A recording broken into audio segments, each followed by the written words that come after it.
You want to take it? Watch out. Wait, Grace, do you want to play tackle? Maybe a little bumpkin.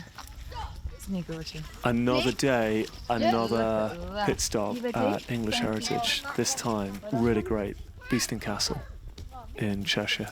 Our children had a thoroughly good time once we prized them from the shop. This is a pretty nice bench, actually. Let's go, guys. Let's go. One of the huge hurdles to becoming Catholic is no contraception.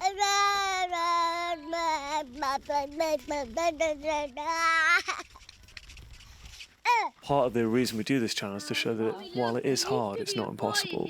Ultimately, God doesn't like being put in a box.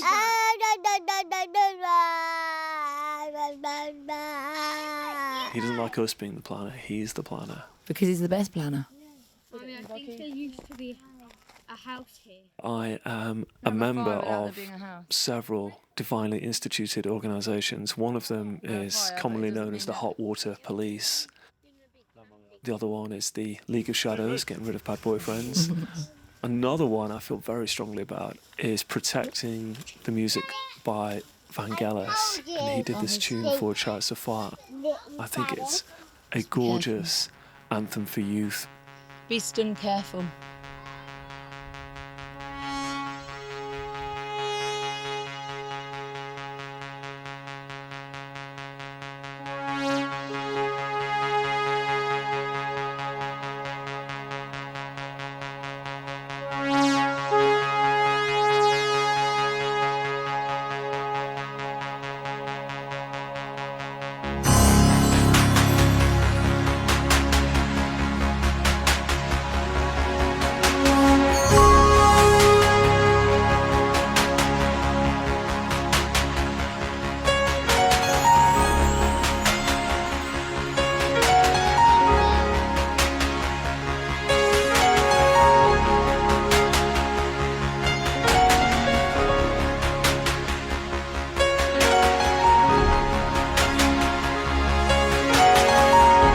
Great to see young children not bothered by adult concerns and mobile phones and all the corruption that brings, and just getting out there and having a great laugh. And they're just, Maria, your great line, they just know what to do, don't they? They do know what to do. You release them, and I haven't thought that at another kind of more orderly visit we've been to, but this one was very much like that. It just could explore wherever they wanted to go. And actually, I know to plug English Heritage again, but it has been really good for that.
You could sit there and you can play with that lovely toy. It's quite quiet.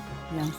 Hello, welcome to One of Nine. I'm Maria Jones and we're here at the home of Matthew and Esther and their gorgeous 4 children, Vita, Theo, Constance and Joseph.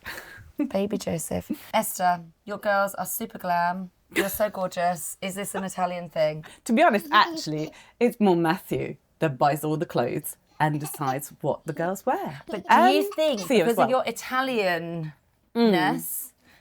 Matthews does some Italian things? So I've even noticed he's using his hands like an Italian man. But yes, but he says that he gets that because he picked it up on me. Like, you know, he Yes. picked it up while Mum doing, so he started doing it. And actually he says that sometimes he feels uncomfortable because obviously being English, he knows that, you know, you're not supposed to touch and do things. So I think that that's been something that he's developed. Well, maybe you've like brought these cultures to the family, and he's just kind of run with it. I think so, but especially Connie, like she always asks for a bit of lipstick. So I think there is a little bit of Italianness there. Italian glam girl. Yes, but interesting though, when we go to Italy, everybody noticed that they're not quite as Italian as the other girls.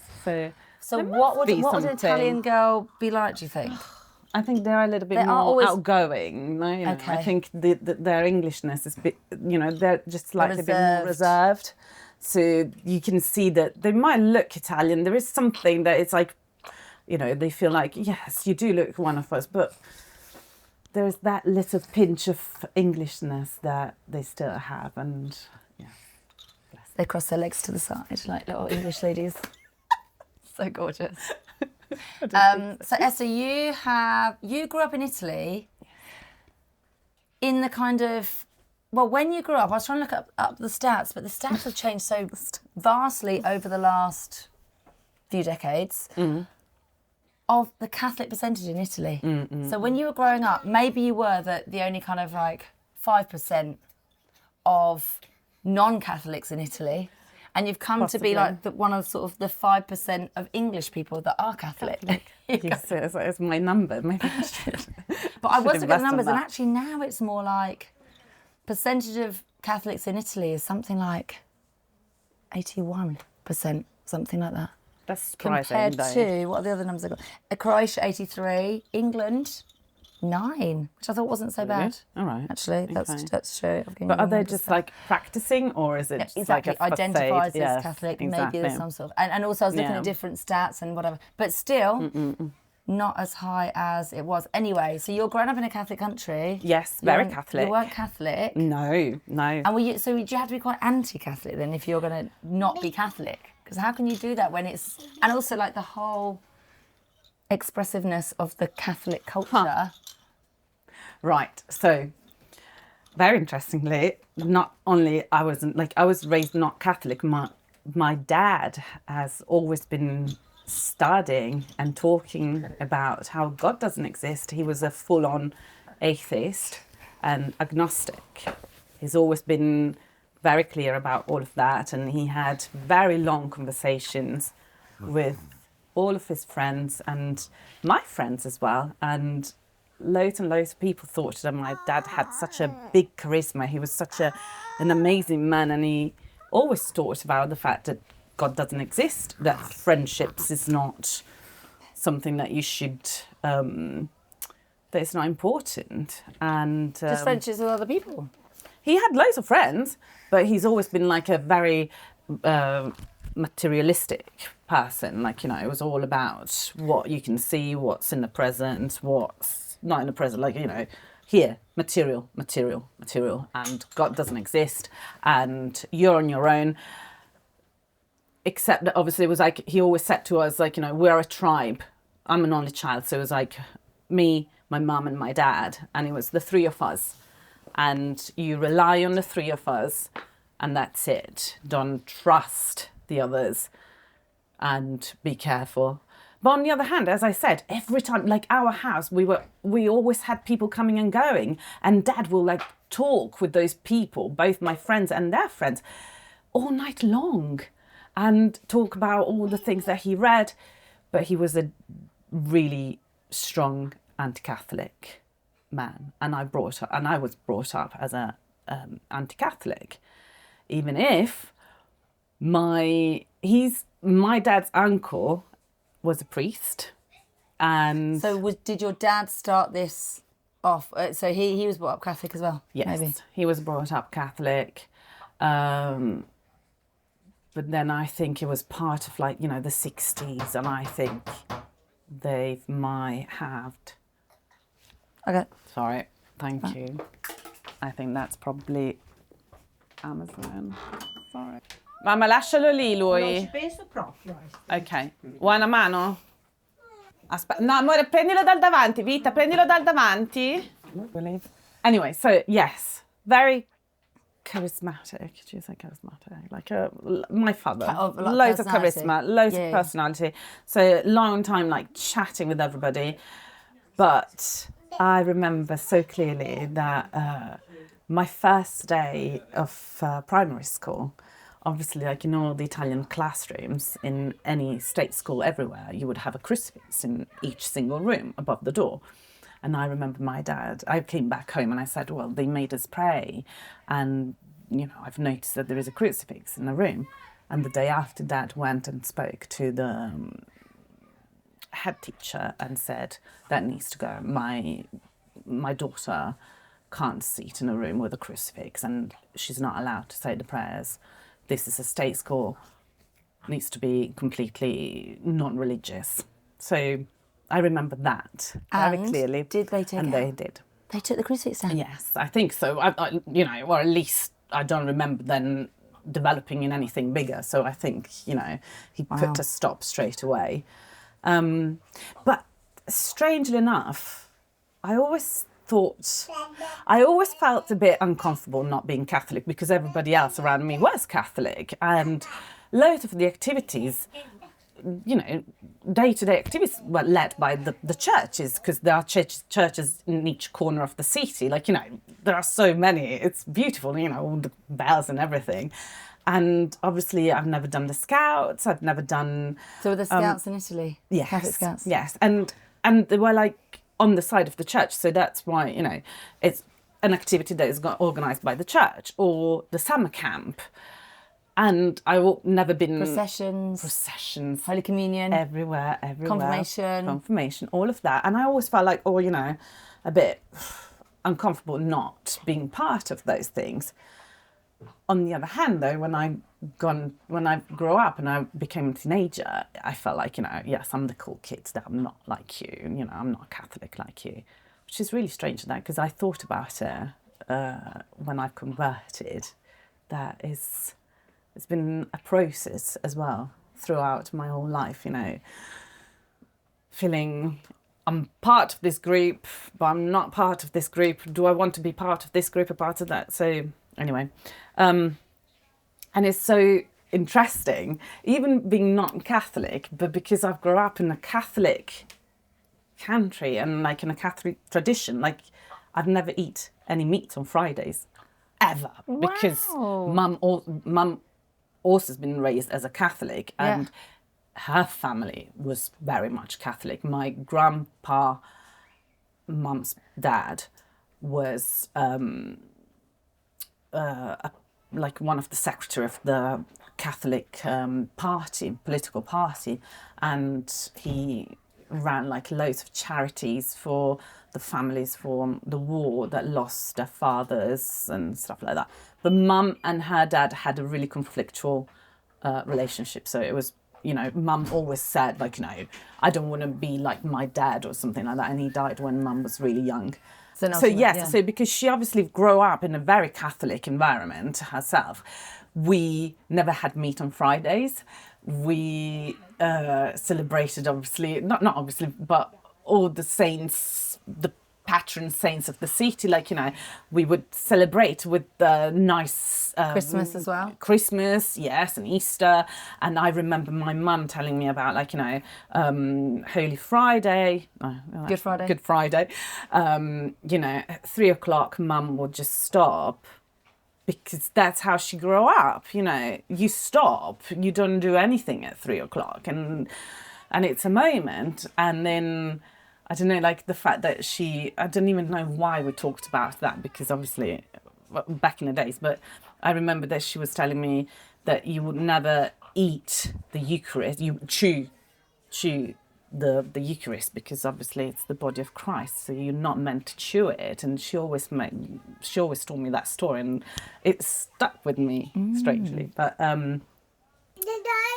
yeah, so although you're not Catholic, obviously you're completely surrounded by a culture that has been made from being Catholic. Yes. Things are around the church, processions, the sacraments, the meals. Yes. And the family. celebration of the saints, and the holy days, the 15th of August, for probably loads of other English people doesn't mean anything. For us, it's no, it's a red day on the calendar. You just don't do anything on on the 15th of August. But and Matthew, even if he became Catholic before me, he didn't have that knowledge of the traditional, like, you know, the popular culture behind the Catholics' traditions that I think I've got maybe a little bit more, even if I didn't grow up as a Catholic. So you're not Catholic, you moved to England at some point for your education? Yes. When you were how old?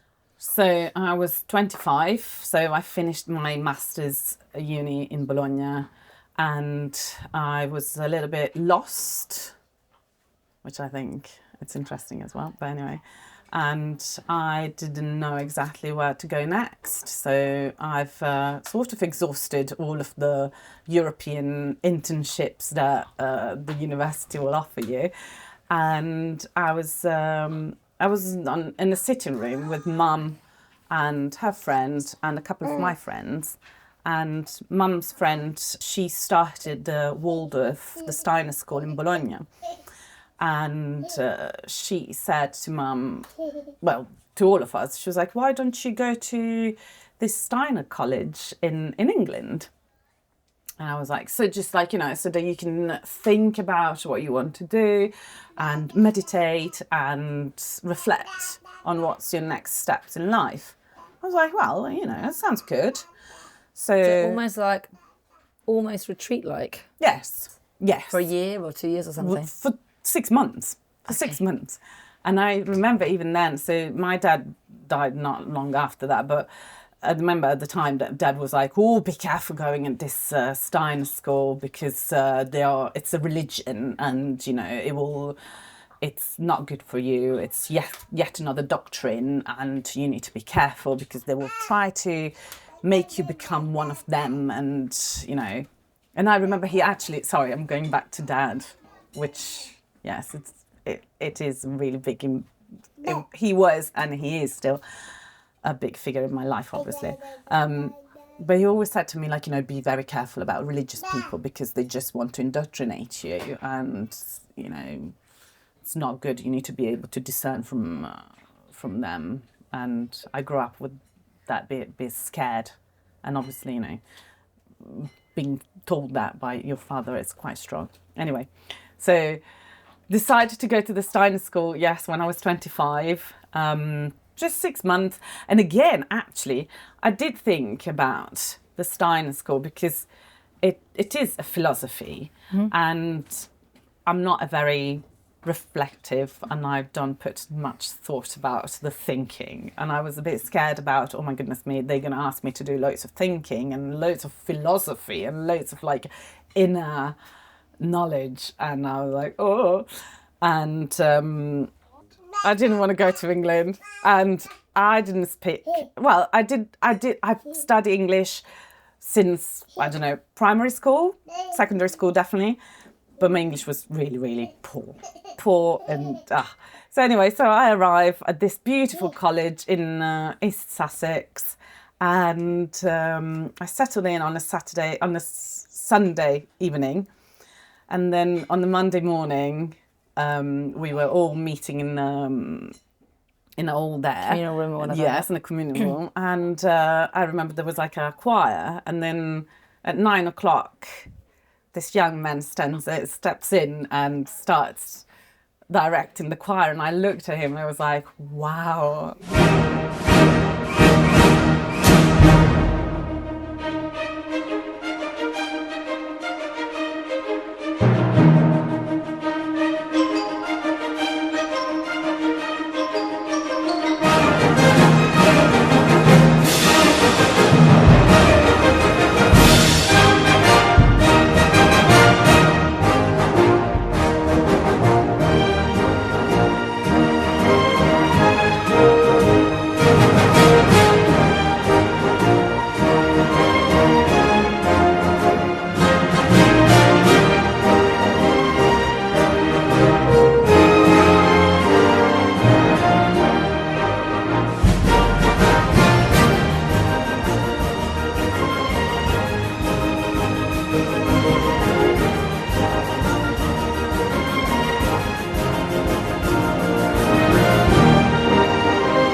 how lucky is his wife or his girlfriend, because we were quite young.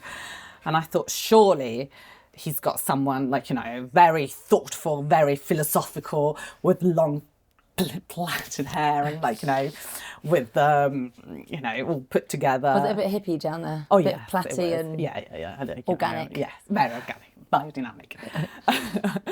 And I just thought, wow, he was so full of energy, so I don't know, so beautiful.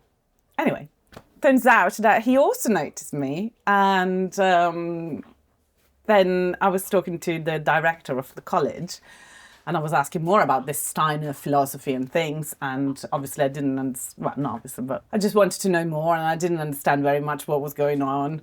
And she said to me, why don't you go and talk to Matthew? By then, Matthew, that was working at the college, also noticed me, and he found out that I was Italian, so he read a little bit more about Italy, well, like my region and a few things. And because he's very good at languages, he learned a bit of Italian. So he then started talking to me, and I was like, oh my goodness, this is so gorgeous. And I never left. Oh. So, yeah, so it was 6 months. I was meant to be there for 6 months. And was Matthew there for that same 6 months? So Or was he finishing something? Or the college then shut down because they ran out of funding. So that was it. So we moved to Brighton.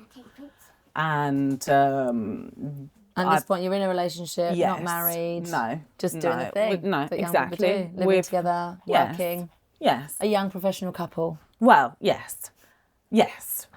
And at that point, actually, is where I had a really good job, actually, in Brighton that Matthew actually found for me. He was still looking around, and we were doing odd jobs as well. And it was there that I think that Matthew actually went back to uni, and that's when he started his path into conversion, because I think the chaplain at University of Sussex, Maria, help me, is the... I don't know, we'll need to ask Matthew, but he was Protestant, but he was like the Chancellor of the Queen or something. Oh. Correct, that's the one. So Matthew absolutely loved him, rightly so. And so had Gavin Ashenden already had a conversion? He was on his way as well. He was Protestant because it was University of Sussex, so he was the chaplain there. And I think that Matthew obviously went and had a chat, talked about things, and Matthew being exactly the opposite of me and being very thoughtful and very interested in all of those inner conversation, that's what opened actually Matthew into conversion. That's where it started when we were down in Sussex. And then we happened to go to a little church in Rottingdean, which is a little village next to Brighton, where a really marvellous priest was there. And we started going to church then. And I thought it was just something that, it will go away. Matthew, he's been with the Steiner before. He was, really convinced socialist, apparently, when he was young. And I was like, it will just go away. It comes and goes. You were playing along. Yes, and yes, I loved So you weren't him. thinking for yourself No. at this point, no, because you just think it's Matthew's thing. You're going to go to Matthew for a bit. Yes, it will just go away. And had you been to church? You must have been to church and things when you were younger, because family would be making their communion and get married and things. We would go to church. So it was quite a normal thing anyway. Yes. I felt much more comfortable going to a Catholic church in England than I would feel going in a Catholic church in Italy, which is strange. And even now it does feel, it's just a little bit like giving birth. I never had a pregnancy in Italy. So, for example, I don't even know the rosary by heart in Italian. I don't know the prayers in Italian. Wow. Because I've learned it in English. And I've always saying that because when I've started, having children and going to the hospital, I've learned a vocabulary that I've got no clue how to say in Italian. A scan. I was like, how do you say scan in Italian? And the same goes with the prayers and with my Catholic faith, I think. And so anyway, so yeah. And do you think a part of you is that your dad has forbade you to go to church, and so at least in Italy, that's where his Yes. his kind of jurisdiction Correct. landed. Correct. And then you're in England, you're with Matthew. It's Yes. kind of... Yes. That is probably mainly the reason. And also it's interesting that I've converted after my dad died because I felt I was unloyal to him, and it's been a big part of my conversion, trying to get into terms with going against what my Ultimately, your father's father, kind of last yeah. wishes. Yes. Yeah. Well, forever wishes, but yes, I'm a very loyal person, and I didn't want to upset him, and and I've always believed that my parents knew the best things for me, and if they told me not to do it, there must have been a good reason. And only lately, I think I've actually thought, why were you so angry? Why were you so against this?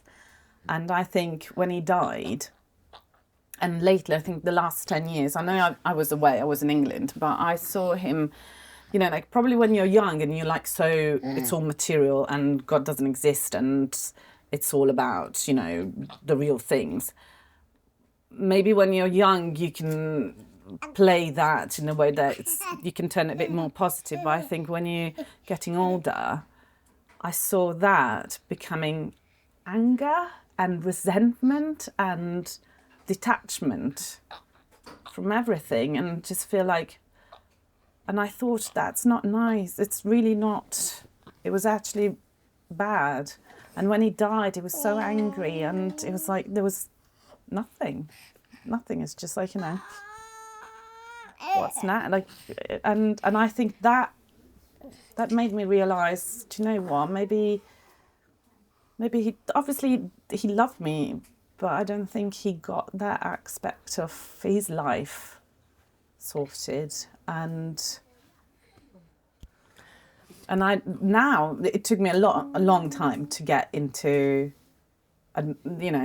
terms with, I haven't upset my dad, or I haven't gone against my dad's wills, and it's okay for me to be a Catholic even if it doesn't agree, or I don't know. And then I've been Catholic for 2 years, so it's not that long, but I've recently started to pray for him, and it's been wonderful. I was going to say that. It's been wonderful. I don't know how it works, but I know there is that yes eternal rotation Yes. of time or something where you can pray. Yes. And God knows. Yes. That It your really prayers is. go back to where it Yes. needs to be. Yes, and I pray for him, and I pray for his soul, because I think it will be better for him.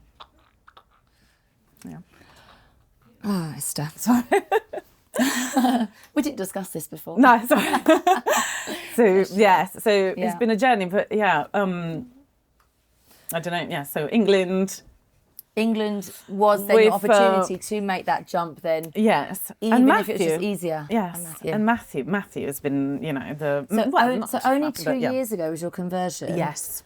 However, you moved, or Matthew had converted how long? So Matthew converted when Vita was born. So yes, 10 years ago, 11 years ago. But even that's so strange, because I have been to church every single Sunday ever since before Matthew converted. And yet it took me this long, which obviously it was necessary.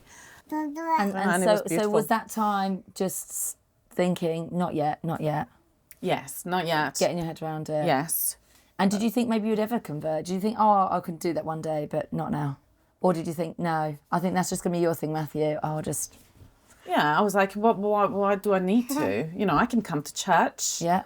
Doesn't matter. No, I can go up. We were going every Sunday, and I will go and have a blessing, and walk up the aisle and get my blessing and walk away. And I remember the beginning, going to church and not kneeling and just sitting down and be respectful but not engaging. And then little by little, I remember I'm just going to kneel down now. I'm going to start singing. I'm going to do this and that. And then obviously, because I love people, so I got involved in all sorts of community group at church. I went out with the ladies group at church, and the community's always been so wonderful. Even back in the days when we were in Brighton 10 years ago, I remember the ladies from church, they were just so kind to me.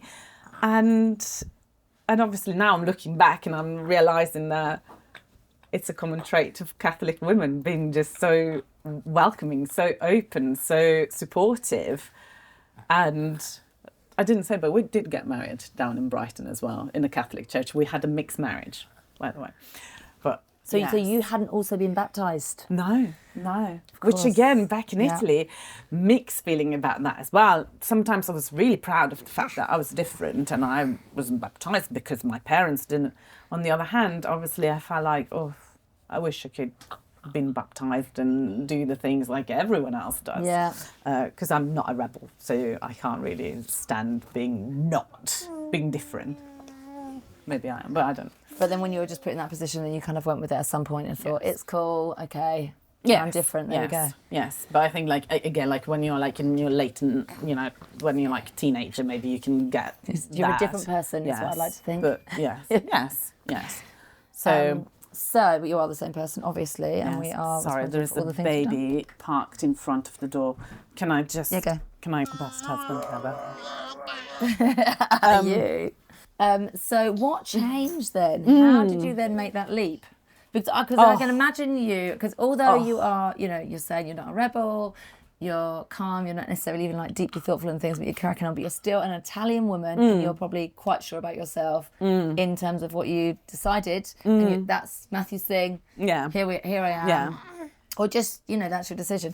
How did you... Oh, it's been a long, Change. And obviously, So I had Matthew praying for me, praying, and he went from I need to convert my wife to she will get there in her own times, and I've seen that. And did you know that at the time? Did you? I didn't. I've noticed that he stopped pushing me until telling me to go to the come and see. So come and see. Oh, I see. That sort of session. I don't know what it is, but I imagine there's some sort of session at church.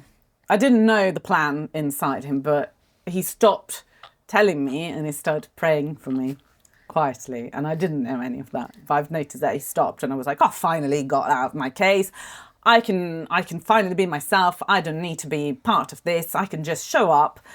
And he kept and always said to me, well, you need to be careful just showing up, because I don't know if it's a quote from the Bible or if something, but it's like looking at this beautiful windows, how do you say, like the glazed window, the one with the stained glass windows, and if you look from outside you can see the drawings and the colours, but when you stand inside you get the sunshine through and you can see and appreciate the real colour of the stained windows. And he's always said the same to me, like, you can stand outside and see that there is some colours and things, but when you come in, I don't know where that quote comes from, but it's lovely and true. I can see that.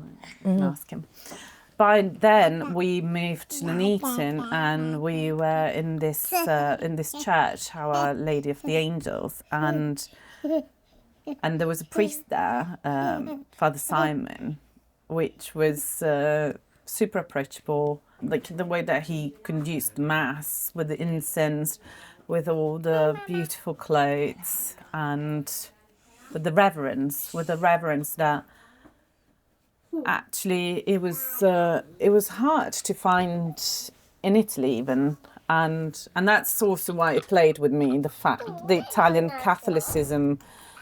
I think it was a bit superficial, and so your dad was making a good point. Yes, it was easy. It was easy for him to say, look, it's all corruption.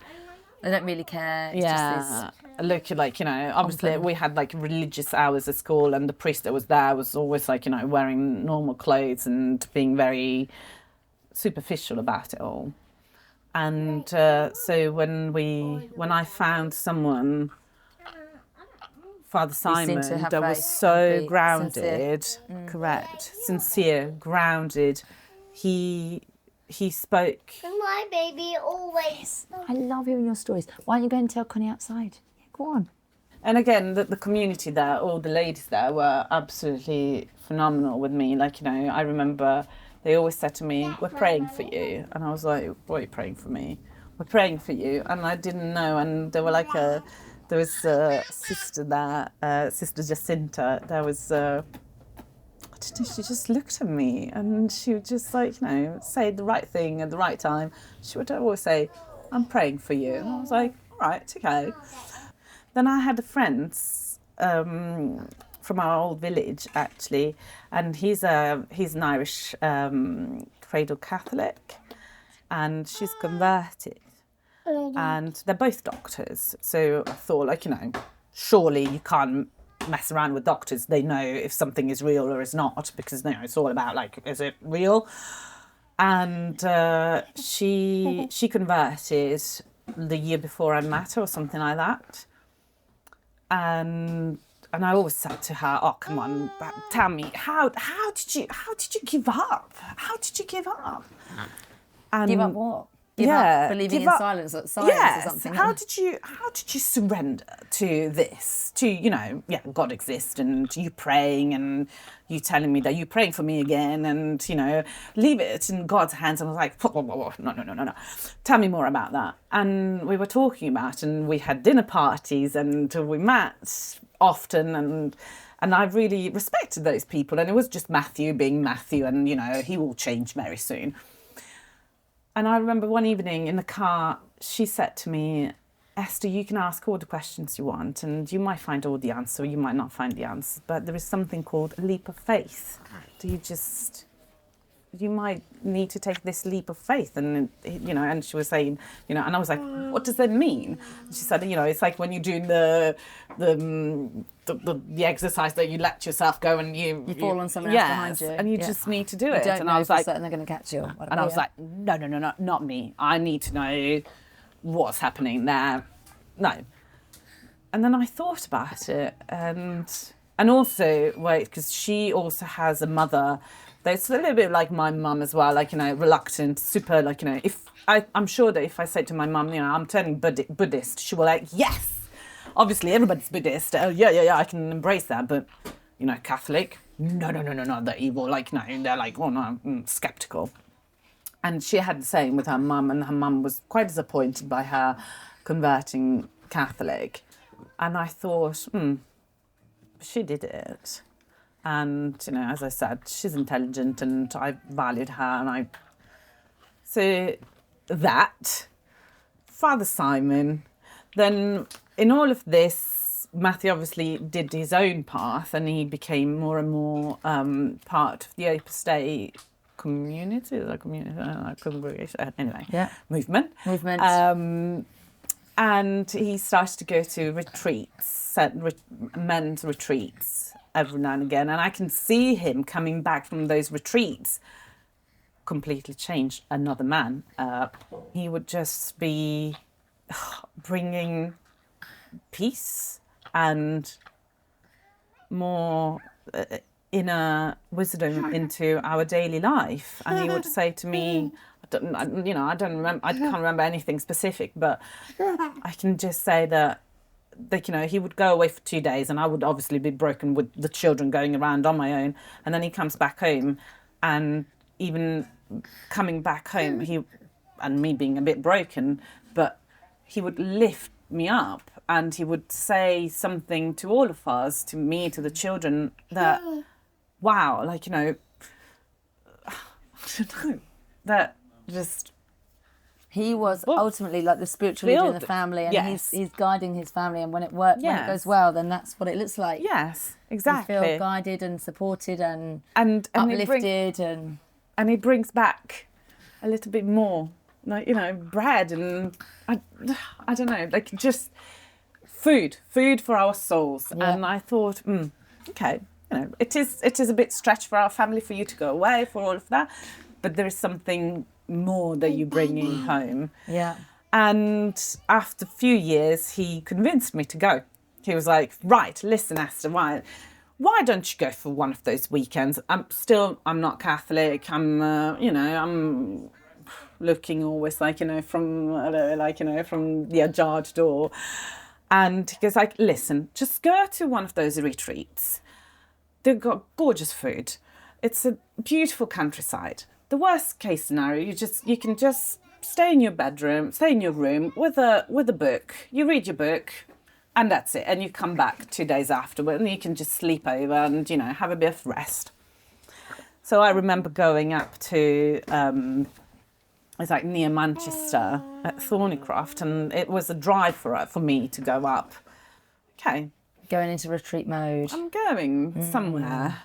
What's going to happen to me? How am I going to approach all of this? They're going to find out I'm not Catholic. You'll be exposed. I will, somewhere. Yeah. exactly. You know, I'm going to feel very odd. I've got nothing to say. I've got nothing to offer.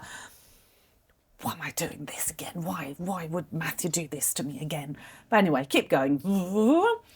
And here I am. I parked my car. I was there like an hour earlier than I should have been there. Parked my car at this beautiful house, and I opened the door. This lovely lady comes around and is like, oh, hello. And I was like, hello, I'm Esther. Nice to meet you. And she, you know, she's really welcoming and really warm. And I was like, listen, I'm not Catholic. I don't know anything here. I'm generally like, look, I can go. I've got no problem whatsoever. Just, you know, tell me what to do and I'll go. And she looked at me and she goes like, what are you talking about? Come here. And I remember that she hugged me. And I was like, all right, okay, I'll stay. And then I just walk in, I go and sit down in my bedroom, and then I go down for dinner. And I have a lovely chat again with all the women there. There was an old lady, like she was like in her 90s, and she had, I don't know, 10 children of her own. And like she's like, oh, I got 36 grandchildren. I was like, wow. So yes, so I'm there and going to masses, going to the prayers, going to the meditations. And I don't know what happened there, but I was like, this is comfortable, which has never been that comfortable, but at that point it was. Well, during the retreat, I went out for a walk and I chatted with the lady that was there. And again, she was a scientist. And I don't know why, for me, it was like, right, if you're a scientist and you're Catholic, surely you've got it. And anyway, at the end of the retreat, they said, look, we're going to go down to the shrine and we're going to say the rosary all together. And I was like, I'd love to come with you, but I don't have a rosary. I don't even know how to pray the rosary. And she was like, I got a rosary for you. Come down with me and we're going to go down. And for all the meditation I've tried to do at the Steiner School or whatever yoga courses I did in Brighton, I sat there with those women saying the rosary. I don't know if I said the rosary, but going through the beads. And for the first time in my whole life, actually, I've clicked. Like I was like, right, there is something else. There is, I don't know, my brain actually finally switched into, here we go. It was a turning. I genuinely don't know what, it was just God being there. Yeah. It was Our Lady. Yeah. It was the power of the prayers. And finally, things gone, yes, this is the right path. So then I started going to the course, again, a little bit reluctant and full of questions. And Father Simon was just the perfect man that, answered all of my questions and laughed about it and, patted me in the back and said, come on, just move on, sort of. And he was very theological, as I said, like proper. So I felt like I'm in good hands. I'm in good hands. Yeah. And then I remember the afternoon before I've got baptised and everything. Had your Holy Communion, confirmation. All in one go. I went to church, at the back of the church, as they were getting everything up and running, because it's the Or was it the Easter Vigil? Vigil. Easter Vigil. So everybody was like, busy getting the church ready. And I remember sitting as far away as possible because I really didn't want to talk to anyone and pray, and just like having floods of tears there, try to understand if I was doing the right thing again or not. And I made coffee. oh, you are amazing. When in Rome. Well done. It's delicious. Thank you so much. Delicious. I've cried so much, and I didn't say anything to anyone. Like to my mum, I didn't say anything. I didn't talk about my conversion. I didn't say that I was converting. I remember that Matthew, I think, told his dad. I don't even know why, but I didn't want anyone to know, because I didn't want to make a big fuss, because I felt like, the people that walk away from their weddings, I was like, what if I'm going to walk away? I don't want to have anyone expecting me to go through this, And also, sometimes when you've had a huge spiritual experience, you can't necessarily put words to it. So if somebody's going to kind of interrogate you and ask you, you either don't know what words to put to it, or think it'll sound silly if you say it out loud to somebody that's not had that same thing. Yes. And I think, that's valid, isn't it? You just...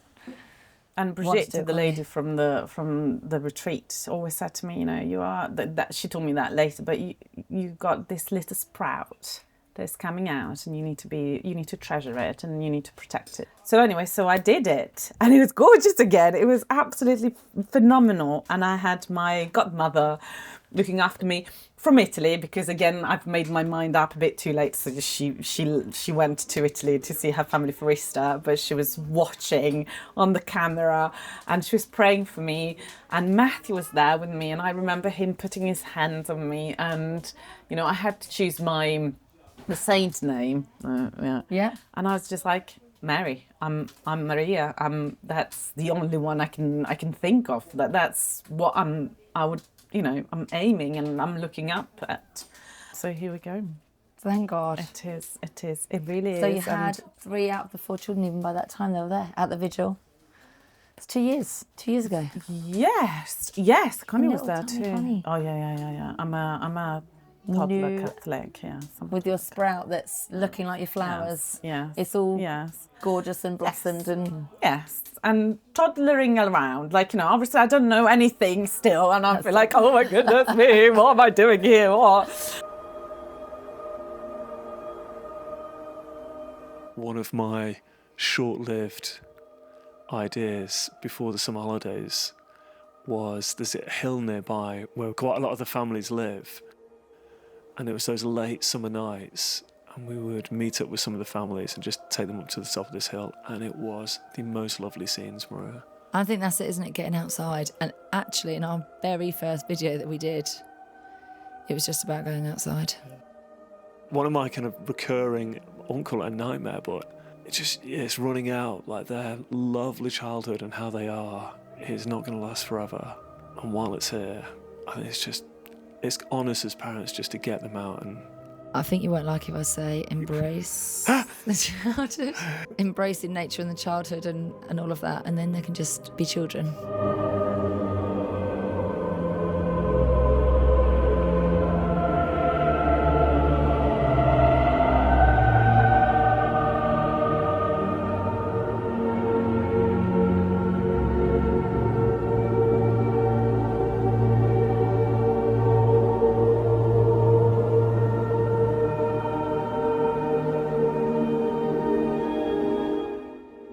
There's stuff you can't do once you become an adult that you need to do as a child. And having all your friends You've only got around. that kind of like magical sparks. Yeah, like Narnia. Yeah. They couldn't go there after a certain time, could they? And I think that's like a real life thing.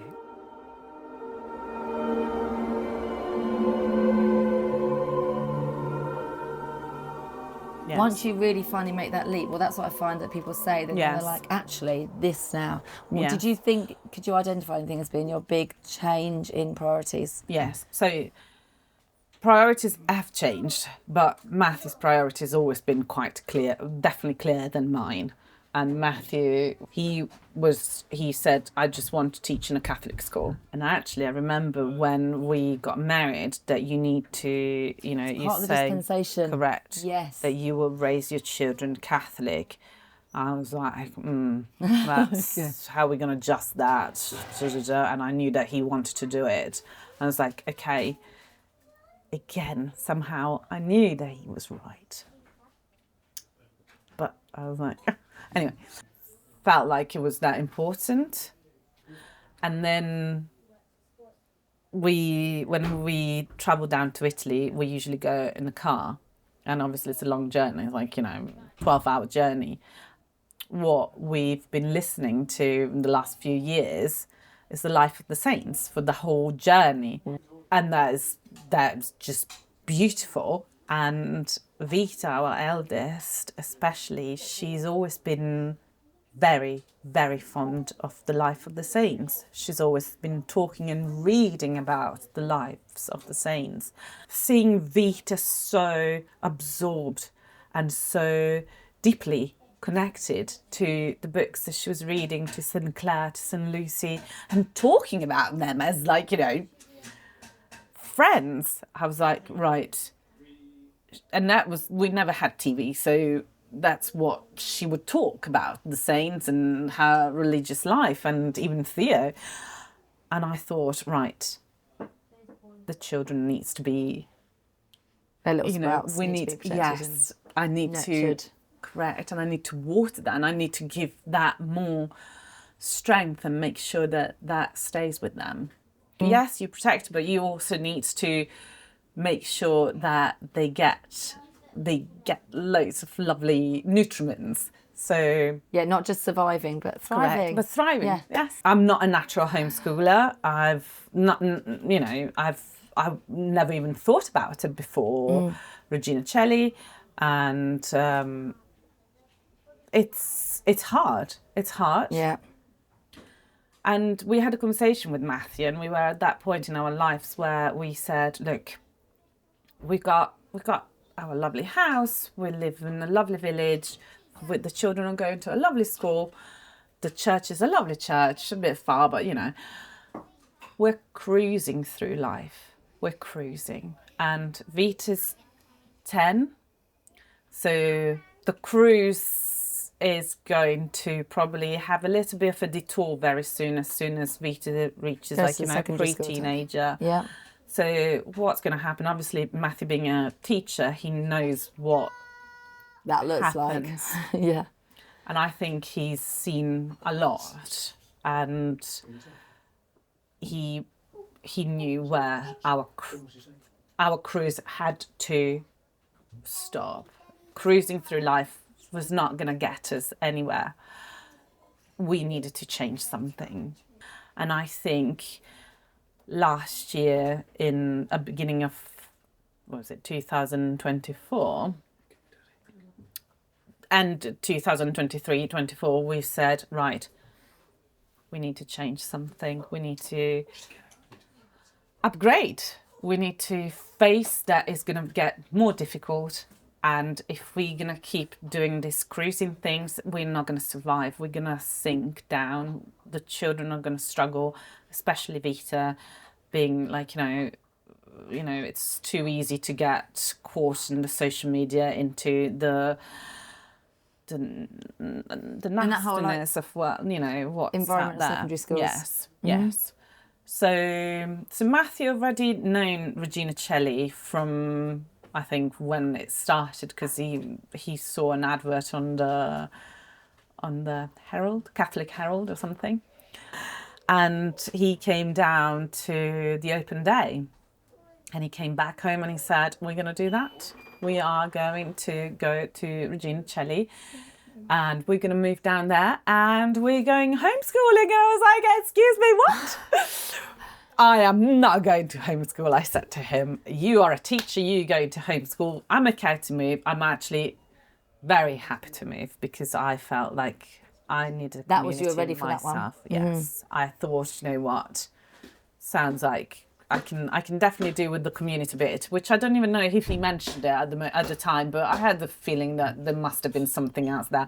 And I remember going for the interview and interviewing Justin at the time, and like, tell me more about what's going on. Again, I wasn't really bought into the whole thing very, very easily there. And it sounded you know, it sounds just fantastic. And I remember the picnic, I came back home from the picnic and I was like, please let me just get in that place as soon as I can. Gorgeous. It's just gorgeous. And you know what, I'm keep thinking and telling myself, for as much as the homeschooling is difficult, I know now I do. Probably tomorrow I will struggle and I will ask questions. But every time I'm asking any of you, why am I doing this? I always get such a good reply that I'm like, yes, I know why I'm doing this. I'm doing it for to save my children, to really give them the better start in life. They started already, but They've started, but in the big scale of things, they're very small. yes, They are new little sprouts, like you say. They are. They're journey in faith, and you've made that choice just to protect them, put them in the greenhouse, and let them grow and be nurtured and water them carefully. Yes. And ultimately, like you've got a choice, haven't you? This is a challenge. Is it a challenge sending the children to secondary school? Is it a challenge fully homeschooling, hybrid schooling? Yeah. Everything is a challenge, and it's just kind of like pick your hard. Yes. But you see, like I remember, I think about this so often. Like, you know, when I converted, one of the tassels, like one of the things that made me think that this was the right thing to do, it was the women and the community that the Catholic Church has showed me and always made me surrounded by. And here it's the same. It's like the community, the women. When we moved, I had boxes and the house is always messy, and I just opened my door to everybody and everybody came in, and the love that we felt, it was like, yes, I don't need to demonstrate anything.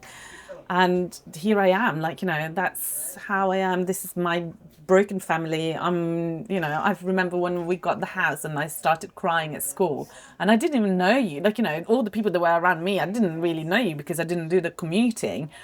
And Matthew told me that we finally got the house, and I remember just crying, and I didn't feel that awkward. I was like, this is me. I'm extremely emotional about the fact that I'm moved, and you know, I know that I'm in safe hands.